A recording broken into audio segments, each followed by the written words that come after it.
Tips buat pempek adaan biar tidak kempes gimana ya? Oh, gampang. Sini. Yang pertama, perhatikan tekstur adonan. Teksturnya kental sekali Bun ya, supaya mudah untuk dicetak atau dibulatkan. Yang kedua, gunakanlah minyak yang banyak supaya adaannya bisa bebas untuk memutar. Yang ketiga, jangan terlalu lama menggoreng adaan. Kita harus pintar bermain api. Apinya tidak boleh terlalu besar ataupun terlalu kecil.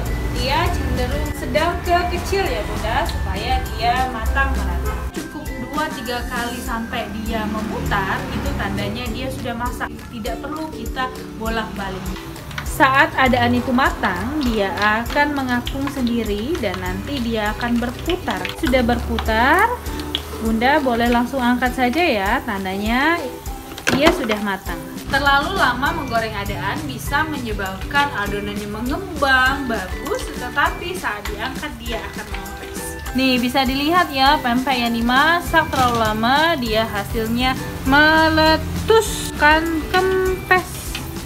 Seperti ini dia meletus. Papi!